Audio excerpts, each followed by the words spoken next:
ইসলামী আন্দোলন বাংলাদেশ সবসময় প্রয়াসী।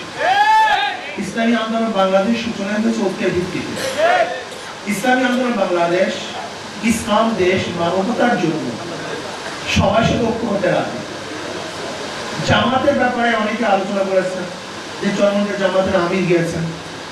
আসলে জামাতের আমির চরমনাইয়ে গিয়েছিলেন অফিসিয়াল ভাবে নয়, বরিশালের একটা প্রোগ্রাম ছিল। সেই প্রোগ্রাম যেহেতু বরিশাল একেবারেই কাছে, চরমনাই একেবারেই কাছে, সৌজন্য সাক্ষাৎ করার জন্য তিনি চরমনাইয়ে গিয়েছিলেন। যেহেতু একজন মেহমান, কাজে মেহমানকে শ্রদ্ধা সম্মান আতিথ্যতা করা এটা সুন্নাত। আমরা সেই হিসাবে তাকে শ্রদ্ধা সম্মান আতিথ্যতা যতটুকু পর্যায়ে আমরা করার চেষ্টা করেছি।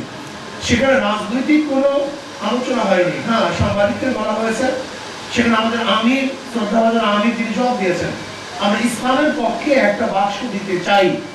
ইনশাআল্লাহ যদি ইসলামের পক্ষে একটা বাক্স দেই তাহলে আমি বিশ্বাস করি, আমরা বিশ্বাস করি বাংলাদেশের 92% মুসলমান এবং হিন্দু বৌদ্ধ খ্রিস্টানরাও ইনশাআল্লাহ ইসলামের পক্ষে ভোট দেবে ইনশাআল্লাহ। বিএনপি কেন যে ছাত্রদের থেকে আলাদা হচ্ছে আমি জানি না। বিএনপির ইদানিং বক্তব্যগুলি মনে হয় যেন তাদের বক্তব্য আসলে সেই আগের বক্তব্যের মধ্যে কোনো মিল নাই। তারা আমাদেরকে ফেসিসের সহকারী হিসাবে ঘোষণা দিয়েছেন। আমি বলতে চাই বিতর্কিত কোন আওয়ামী লীগের নির্বাচন ইসলামী আন্দোলন বাংলাদেশ অংশগ্রহণ করেনি। জাতীয় কোন বিতর্কিত নির্বাচন ইসলামী আন্দোলন বাংলাদেশ অংশগ্রহণ করে নাই।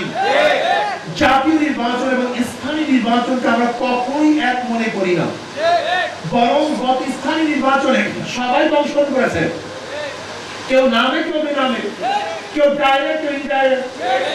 আমরা সরাসরি করেছি, কেউ ইনডাইরেক্ট করেছে। দেখেন সেখানে জামাতের অনেক প্রার্থীরা চেয়ারম্যান হয়েছে, উপজেলা চেয়ারম্যান ভাইস চেয়ারম্যান হয়েছে।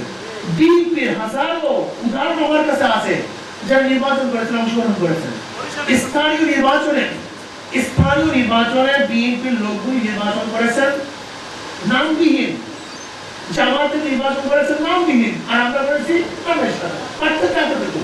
কিন্তু জাতীয় কোনো নির্বাচনে, বিতর্কিত নির্বাচনে ইসলামী আন্দোলন বাংলাদেশ অংশগ্রহণ করে নাই। কি কথা বুঝাতে পারছেন? কাজী কেউ যদি মনে করে ইসলামী আন্দোলন বাংলাদেশ ফ্যাসিস্টের সহযোগী ছিল, আমি মনে করি আপনার পক্ষে ভুল। আসলে আপনার বক্তব্যটা দ্বিতীয়বার পর্যালোচনা করার দাবি রাখি। দ্বিতীয় কথা হলো বিএনপি বর্তমানে যে বক্তব্য দিচ্ছে, কেন দিচ্ছে তাদের কাছে প্রশ্ন করেন যে এই ছাত্র এবং জনতার আন্দোলনের ভিত্তিতে আজকে আপনারা মুক্তি পেয়েছেন, রাজনীতি করতে মারতেছেন, রক্ত এখনো শুকায় নাই, এখন হসপিটাল থেকে হাজার রোগী বের হতে পারে নাই, এর মধ্যে সমস্ত অবদান ভুলে গেছেন। দেখেন বাংলাদেশের মানুষকে ডেমোক্রেটিক কোনো অবস্থায় পছন্দ করে না এবং করবে না, করতে পারে না। সতর্ক হন। যদি আপনি আপনার বক্তব্য সঠিকভাবে সুস্থভাবে সুচিন্তিত না প্রদান করেন তাহলে কিন্তু আপনাদের ভবিষ্যৎ কি হয় আমি জানি না। বাংলাদেশের মানুষ কিন্তু কোনো জালেমকে ক্ষমা করে নাই, করবেন ইনশাআল্লাহ।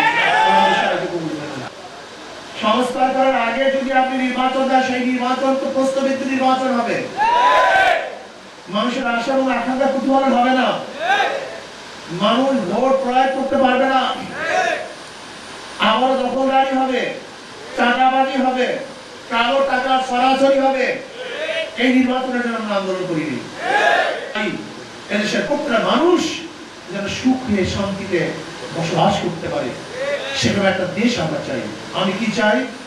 আমাদের দেশের উপরে কোনো বিদেশি শক্তি যেন আঙ্গুল তুলতে না পারে, চক্ষু তুলতে না পারে। যদি কেউ তুলতে চায় সম্মিলিত ভাবে ঐক্যবদ্ধভাবে প্রতিহত করবে ইনশাআল্লাহ। আমরা ঐক্যতা চাই, জাতীয় ঐক্যতা চাই। যেরকম জাতীয় ঐক্য হওয়ার কারণে ফ্যাসিস্টের বিরুদ্ধে আন্দোলনে সাকসেস হয়েছিলাম, আজকেও যদি দেশের কল্যাণে আমরা ঐক্য থাকি তাহলে ইনশাআল্লাহ দেশকে কেউ ধ্বংস করতে পারবে।